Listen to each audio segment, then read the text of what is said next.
नमस्कार दोस्तों, स्वागत है आप सभी का इनसाइड मोशन पिक्चर्स की इस बेहतरीन वीडियो में। और आज हम लोग आपको बताएंगे किस तरीके से म्यूजिक वीडियो शूट की जाती हैं और क्या क्या चीजें इंपॉर्टेंट होती है एक म्यूजिक वीडियो को शूट करने के लिए, किन चीजों का आपको ध्यान रखना है और फन फैक्टर्स भी बताएंगे। So let's get start with this video after this amazing intro. मेरे साथ हैं डायरेक्टर इनसाइड केटी इस म्यूजिक वीडियो की एंड आर्ट डायरेक्टर हिमांशु धर और उनके साथ सिनेमेटोग्राफर मनवीर धालीवाल जी।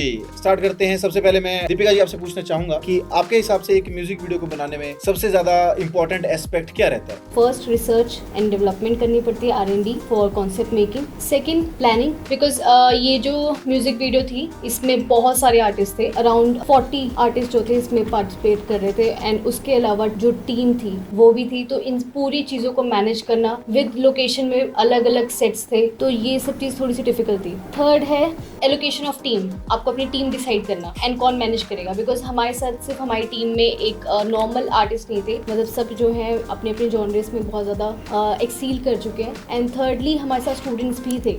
सो इसका हिमांशु जी मैं आपसे पूछना चाहूंगा कि आर्ट के अंदर क्या क्या चैलेंजेस थे और क्या क्या इंपॉर्टेंट चीजें थी और कैसे आपने उनको हैंडल किया, उसके बारे में थोड़ा बताएं। मेरे लिए तो कुछ ज़्यादा चैलेंज नहीं था, लेकिन मेरी टीम जैसे कि स्टूडेंट्स थे उसमें नए, तो उनके लिए काफ़ी चैलेंज था, क्योंकि इतना बड़ा शूट 10-15 सेट थे, उसमें अलग अलग जो विंटेज टाइप के थे, तो समझाना कि ये कैसे रहेगा, उनको रेफरेंस दिखाने, फिर कुछ मैनिपुलेट करना जैसा वो सोचा था। क्योंकि जैसे हम सोचते हैं कि ऐसा सी इमेज है कि हम ऐसा कुछ बनाना है, तो सेम टू सेम चीज़ें नहीं हो पाती। हमारे पास कुछ कुछ चीज़ें होती हैं जिससे हमें उसको सेट बनाना पड़ता है। एक टिप मतलब मैं फिल्म मेकर्स को प्रेफर दूंगी कि टाइम सेविंग बहुत इंपॉर्टेंट है और आपको खुद ही समझना पड़ता है कि टाइम मैनेज कैसे करना है। तो जो ये प्री प्लानिंग, तो इसी में आप पहले से डिसाइड करें कि हम दूसरी लोकेशन पे कैसे मूव करने वाले हैं। एज अ डायरेक्टर आपके लिए इजी रहता है, एज अ सिनेमेटोग्राफर उनके लिए इजी हो जाता है, एज अ आर्ट डायरेक्टर उनके लिए इजी हो जाता है, और इवन एक्ट्रेस के लिए भी बहुत इजी हो जाता है। क्योंकि ये एक इसलिए भी मतलब जरूरी है कि हमें ये ध्यान रखना पड़ेगा कि हर बंदे की शिफ्ट 12 घंटे की होती है, चाहे वो लोकेशन हो चाहे वो कैमरा वाला कुछ और हो। तो और हम सोच रहे थे चलो कोई ना लेट हो जाए तो क्या होगा, लेकिन वो ये है कि वो बजट डबल हो जाता है, उस हिसाब से ही दिक्कत होनी शुरू हो जाती है। जितना करते जाओगे उतना हमारे लिए इजी होता है। अब एक्टर्स वाला पार्ट अगर आप थोड़ा सा बताओगे कि एक्टर्स को कैसे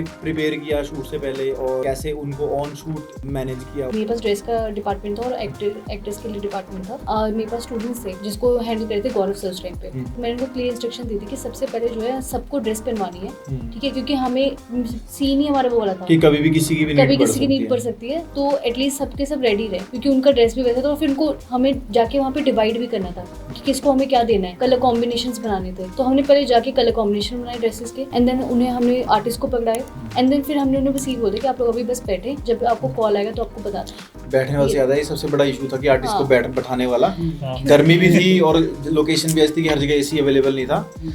सो मनवीर जी मैं आपसे पूछना चाहूंगा कि आपने किस तरीके से शूट को प्लान किया? हमारा डे और नाइट का शूट था और ये शूट हमारा थोड़ा सा लंबा भी चलने वाला था, तो इसलिए मैंने FX6 को ही प्रेफरेंस दी सबसे पहले, क्योंकि लाइट वेट है और इसमें ड्यूल ISO है। और इवन जो मुझे सबसे इम्प्रेसिंग जो फीचर लगा था वो था कि इनबिल्ट एंटी फिल्टर। और फिर जो लाइटिंग थी वो भी मैंने बिल्कुल सिंपल थे, जो भी थी अपर्चर की लाइटें थी या इजी टू हैंडल और इजी टू आप उसको चक के कहीं पर भी रख सकते हो। क्या प्रोसेस रही आपकी कॉन्सेप्ट बनाने की?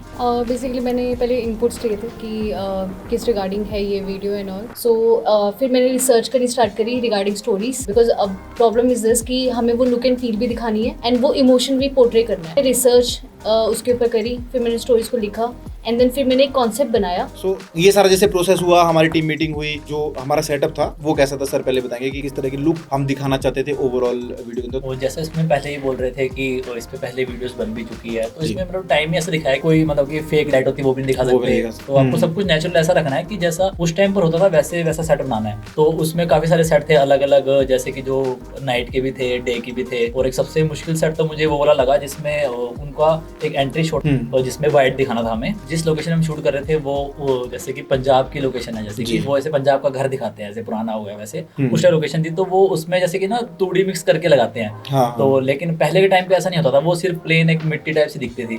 तो हमने उनको पहले बोला कि यार ये इसमें तूड़ी नहीं होनी चाहिए। चलो इसके बाद जो हमारा वाइड वाला सेटअप था, जो फाइनल जिसमें जीसस वॉकिंग और मार्केट का सीन दिखाना था, तो उसमें थोड़ा सा आप सेटअप के बारे में बताओ कि आपने कैसे प्लान किया, क्या क्या किस तरह की दुकानें वहाँ पे लगाई और वो सब चीजें। मैंने सोचा था कि कुछ ना 4-5-6 ऐसी शॉप्स रख लेंगे वहाँ पर कि वो ऐसा लगेगा कि थोड़ी भरी भरी भी लगेगी और वैरायटी सी हो जाएगी।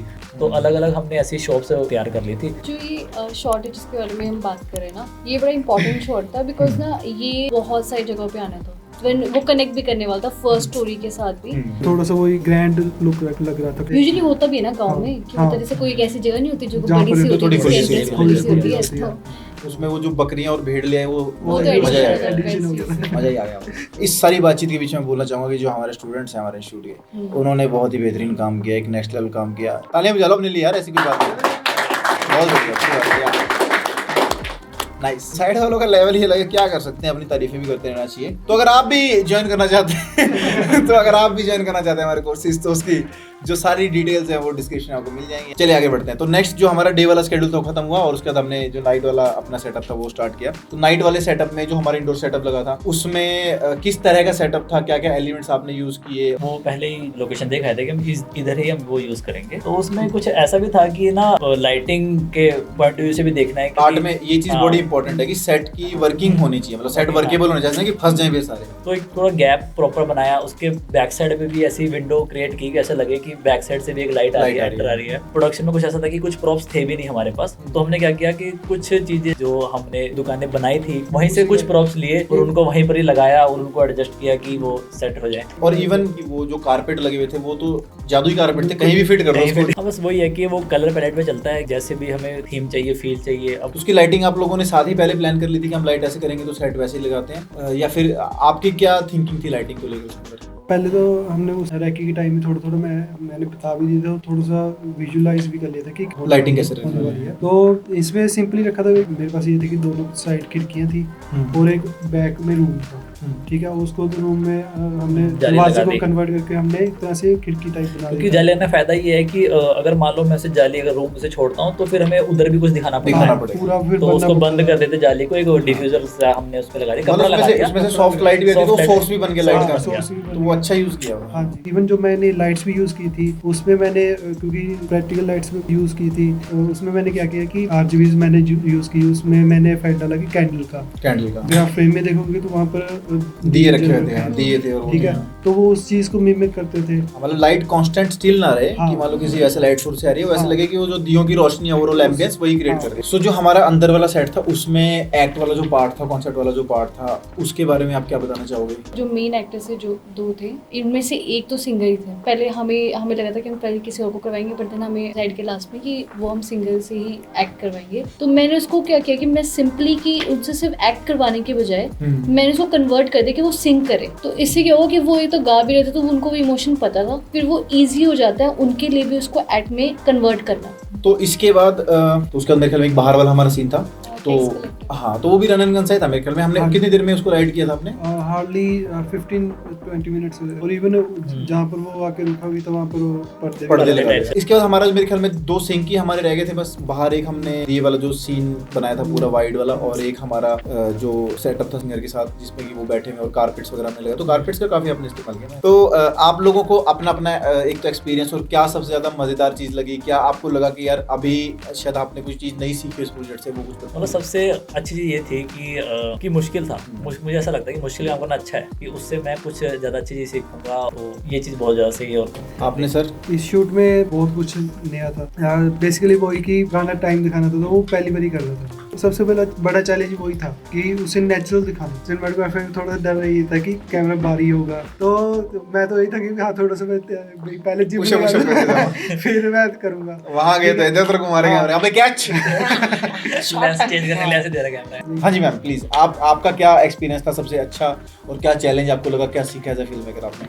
तो जब भी मेरे पास आया था मैं ऐसे थी, मैंने कहा मतलब ये मुझे क्यों दिया गया है, बिकॉज ये बहुत ज़्यादा बड़ा प्रोडक्शन था इसका। तो मैंने फ्रीली ओके कॉन्सेप्ट तो बना लिया, और कॉन्सेप्ट बनाने में जो मेरे को चीज़ लगी थी कि वो यही थी कि मतलब ठीक है मुझे ये एरा दिखाना है और मुझे जस्टिफाई करना है। ये एक रिलीजियस सॉन्ग है, तो इसके साथ ना लोगों की भावनाएं जुड़ी होती हैं, तो आपको पॉइंट टू पॉइंट भी रहना पड़ेगा और आपको एग्जैक्टली वही इमोशन दिखाना पड़ेगा जो है। तो मेरा ओवरऑल एक्सपीरियंस यही रहा कि मेरे को बहुत ज़्यादा मजा आया एज अ फिल्म मेकर। मुझे तो सबसे अच्छा मुझे लगा इस प्रोजेक्ट के अंदर वो ये था कि इस प्रोजेक्ट का स्केल अच्छा था इन टर्म्स ऑफ प्रोडक्शन और इन टर्म्स ऑफ मतलब जो आर्ट में हम कर रहे थे और इन टर्म्स ऑफ जितने सारे एक्टर्स हमने बुलाए हुए थे कि हमें एक्चुअल में कुछ काम करने को मिलेगा, बिकॉज बाकी सब जो अभी ना गेम के जैसा ही हो गया है, कुछ भी आप चीज कर लो इतनी हाँ मतलब काम करके नॉलेज करो, फिर VFX वगैरह हो गया तो हमारी सोच और वो इतनी ज्यादा वो है और ना टेक्निकल इतनी ज्यादा स्किल है कि हम लोग ज्यादा किसी से डरते नहीं घबराते हैं। तो एक तो ये था कि VFX नहीं करना इस वाले सॉन्ग में एटलीस्ट, बिकॉज एक और गाना जो हमने किया उसमें बहुत VFX है, एक्ट बहुत ज्यादा था, एक्ट बहुत ज्यादा डिफरेंट कैरेक्टर्स थे, ये नहीं पता था वो कितना एक्ट कर पाएंगे, उस टाइम को दिखाना था। तो एक मुझे ये चीज सबसे अच्छी लगती है कि डिफरेंट लोकेशन हो, डिफरेंट एक्टर्स हो, डिफरेंट तरह की ड्रेसअप हो, वो चीज बनाने में मजा आता है। चैलेंज जो मुझे लगा वो ये था, एक तो गर्मी मुझे बहुत चैलेंज लगी, दूसरा जो मुझे लगा कि जो एक मैनेजमेंट करनी होती है ना बहुत सारे लोगों के एक साथ, वो बहुत मुश्किल है। हमारी अपनी मेरे ख्याल में inside motion pictures, inside film making जो अपना कल्चर है मेरे ख्याल में उसमें सबसे बेस्ट चीज है कि हम लोग चीजों को ऑर्गेनाइज कर रहे हैं in terms of film making. हम लोग अनऑर्गेनाइज फिल्म मेकर हैं, इंडिपेंडेंट फिल्म मेकर्स हो सकते हैं बट अनऑर्गेनाइज नहीं है कि इंस्टीट्यूट में भी वही चीज उतार के और स्टूडेंट्स तक भी वो लेके जाएं। अगर आप ज्वाइन करना चाहते हैं हमारे कोर्सेज को तो डिटेल्स आपको दी हुई है, सब बेहतरीन जो नेक्स्ट लेवल माइंड है आपको सिखा सकते हैं। अगर आप सीखना चाहते हैं तो आएँ और ऑनलाइन वगैरह के चक्कर में ना पड़े, जो ऑफलाइन में मजा है वो बोल तो दो नहीं है ऑनलाइन में यार, नहीं है, जब तुम ही नहीं बताओगे तो पता कैसे चलेगा। सो दोस्तों ये था तेरा वचन गाने के बिहाइंड द सीन्स के का डिस्कशन। बेसिकली हमने डिस्कस किया कैसे हमने म्यूजिक वीडियो को क्रिएट किया और कैसे हमने अपने प्रोजेक्ट को एग्जीक्यूट किया, कैसे हमने सब चीज़ों को बनाया, क्या क्या प्रोसेस रही, क्या क्या चैलेंजेस रहे, कितना हमने मजा किया। आई होप आप लोगों को भी इस वीडियो से, हमारे डिस्कशन से काफ़ी कुछ सीखने को मिला होगा। अगर डिस्कशन से कुछ सीखने को मिला है तो लाइक कीजिए, और अगर ऐसी और वीडियोस आप देखना चाहते हैं, बिहाइंड द सीन्स आप देखना चाहते हैं, सीखना चाहते हैं चीज़ें, तो सब्सक्राइब कीजिए हमारे चैनल को। फिर अब हम मिलेंगे आपको अगली वीडियो में। Until then this is inside KT, Manveer Dhaliwal, Himanshu Daur and inside AKY। Will see you next time. Until then take care, bye bye. निकल यहाँ से।